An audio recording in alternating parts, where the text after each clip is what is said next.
देखते हैं फ्रेंड प्रश्नावली 1.3 को। उसके पहले थोड़ा देख लेते हैं कि उपसमुच्चय क्या होते हैं तथा उचित उपसमुच्चय क्या होते हैं। ठीक है, तो देखते हैं थोड़ा सा। माना हमारे पास दो समुच्चय हैं ए और बी। ठीक है, तो समुच्चय ए में जो अवयव हैं वही अवयव यदि हमारे समुच्चय बी में भी हों तो समुच्चय ए को बी का उपसमुच्चय कहते हैं और इसको इस चिन्ह द्वारा प्रदर्शित करते हैं। ए सबसेट बी बोलते हैं या कह सकते हैं ए उपसमुच्चय बी। ठीक है, तो एक बार फिर से देख लेते हैं। यदि जो अवयव समुच्चय ए में है यदि वही अवयव समुच्चय बी में हो तो समुच्चय ए को समुच्चय बी का उपसमुच्चय कहते हैं। इसे इस चिन्ह द्वारा प्रदर्शित करते हैं, लिख सकते हैं ए सबसेट बी। ठीक है, और यदि हम उचित उपसमुच्चय की बात करें तो मान लीजिए यदि हमारे पास दो समुच्चय हैं ए और बी और ए के जो अवयव हैं, ठीक है, वो बी में हो लेकिन बी में कम से कम एक ऐसा अवयव है जो ए में ना हो। मतलब समझे कि यदि ए के जो अवयव हों वो बी में हों लेकिन बी में कम से कम एक ऐसा कोई अवयव हो जो ए में ना हो। ठीक है ना, तो ए को बी का उचित उपसमुच्चय कहते हैं। इसको इस तरह लिखते हैं ए उचित समुच्चय बी, यानी जो ए है वो बी का उचित उपसमुच्चय है। ठीक है ना, यदि ए बी का उचित उपसमुच्चय नहीं होता तो ए नॉट उचित उपसमुच्चय B.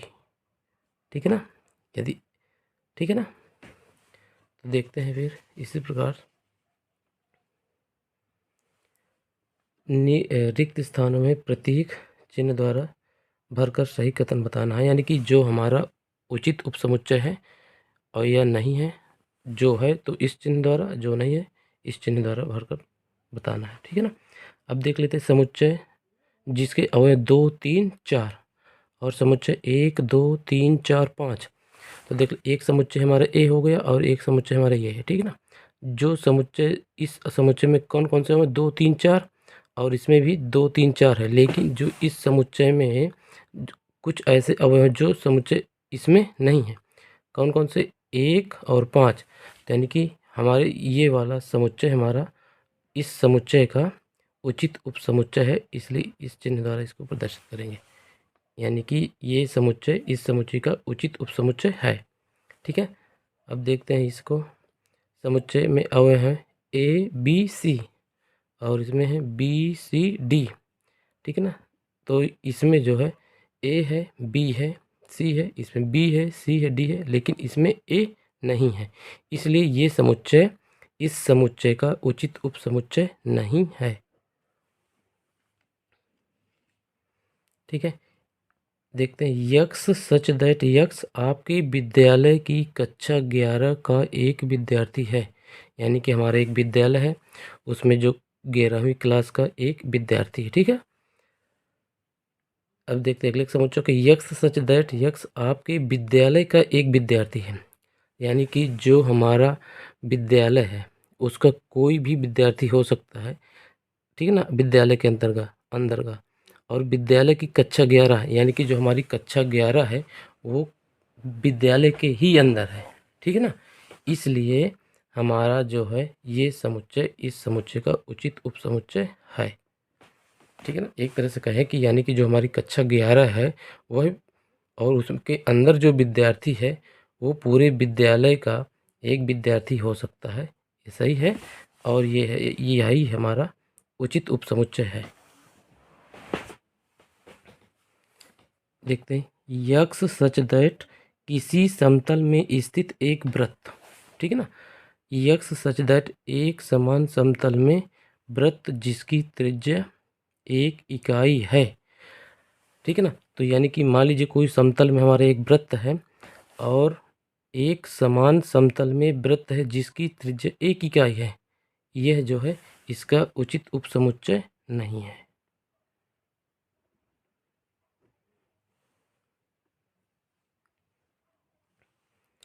X such that x किसी समतल में स्थित एक त्रिभुज, ठीक है, यानी किसी समतल में एक त्रिभुज, यक्स सच दैट यक्स किसी समतल में स्थित एक आयत।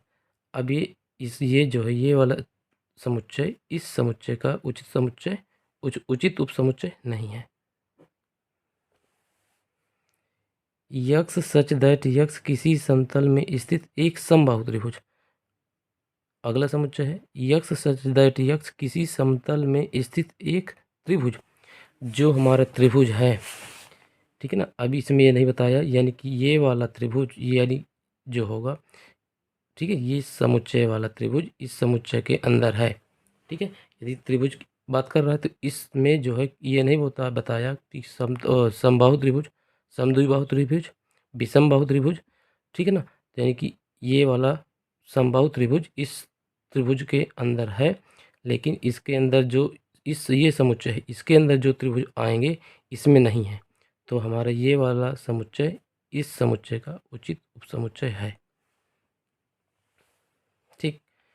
यक्स सच दैट यक्स एक समप्राकृतिक संख्या, ठीक है ना। जो भी इस समुच्चय के अंदर अवयव हैं, ठीक है ना। यक्स सच दैट यक्स एक पूर्णांक है। पूर्णांक में हमारी ऋणात्मक संख्या, धनात्मक संख्या होती हैं, ठीक है ना। और जो हमें इस समुच्चय के अवयव हों वो सम है, प्राकृतिक संख्या है, ठीक है। तो हमारा ये वाला समुच्चय इसका उचित उपसमुच्चय है, क्योंकि जो भी सम संख्या हैं पूर्णांक में हैं, क्योंकि धनात्मक पूर्णांक में आती हैं, ठीक है। और जो इसमें अवयव हैं माइनस के हैं, इसमें माइनस के नहीं हैं। अतः हम कह सकते हैं कि इस समुच्चय के कुछ अवयव नहीं हैं। अतः ये कहें कि जो समुच्चय ये वाला समुच्चय है इसके कुछ अवयव इस समुच्चय में नहीं है, इसलिए ये समुच्चय इस समुच्चय का उचित उपसमुच्चय है। जांचिए कि निम्नलिखित कथन सत्य हैं अथवा असत्य। अब देखते हैं समुच्चय, इस समुच्चय के अवयव कौन कौन से, ए बी, और इस समुच्चय के अवयव बी सी ए। अब ये कह रहा है कि हमारा समुच्चय ये इस समुच्चय का उचित उपसमुच्चय नहीं है, जो कि ए और बी यानी कि सही देखा जाए तो हमारा ये समुच्चय इस समुच्चय का उपसमुच्चय है, लेकिन यहाँ पे कथन दिया है ये समुच्चय नहीं है, इसलिए ये गलत है। समुच्चय ए ई उचित उपसमुच्चय यक्स सच दैट यक्स अंग्रेजी वर्णमाला का एक स्वर है, ठीक है। यानी जो अंग्रेजी वर्णमाला के स्वर होते हैं ए ई आई ओ यू, यानी इनका समुच्चय देखा जाए ए ई आई ओ यू, ठीक है। और यहाँ पे है ए ई, यानी कि ये समुच्चय इस समुच्चय का उचित उपसमुच्चय है, ठीक है।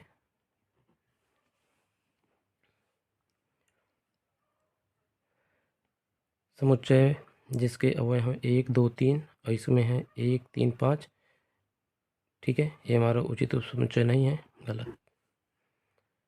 समुच्चय जिसका अवयव है ए, ठीक है ना, इसका उचित उपसमुच्चय है, क्योंकि इस समुच्चय में ऐसे अवयव हैं जो इस समुच्चय में नहीं है, इसलिए हमारा ये सही है, ठीक है। समुच्चय ए बिलोंग, समुच्चय जिसके अवयव ए बी सी।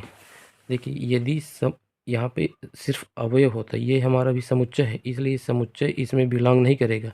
यदि हम इस तरह हो सकता था समुच्चय A B C, A belong समुच्चय ए बी सी, ठीक है ना। और समुच्चय ए बिलोंग ए बी सी ये हमारा गलत होगा, क्योंकि समुच्चय बिलोंग नहीं कर रहा, समुच्चय के अवयव समुच्चय में बिलोंग करेगी, ठीक है, ये गलत होगा। समुच्चय यक्स सच दैट यक्स संख्या 6 से कम एक सम प्राकृतिक संख्या है, ठीक है। यानी कि जो इस समुच्चय में अवयव हो वो सम है और 6 से छोटी हैं, ठीक है ना। यक्स सच दैट यक्स एक प्राकृतिक संख्या है जो 36 को विभाजित करता है, यानी कि इस समुच्चय में वो अवयव हैं, ठीक है, जो 36 को विभाजित करते हैं, 2 4 6 8 12, ठीक है ना। और इसमें 2 4, ठीक है। तो हमारा इस समुच्चय यानी कह सकते हैं ये वाला समुच्चय इसका उचित उपसमुच्चय है, इसलिए ये सही होगा। ठीक, थैंक यू।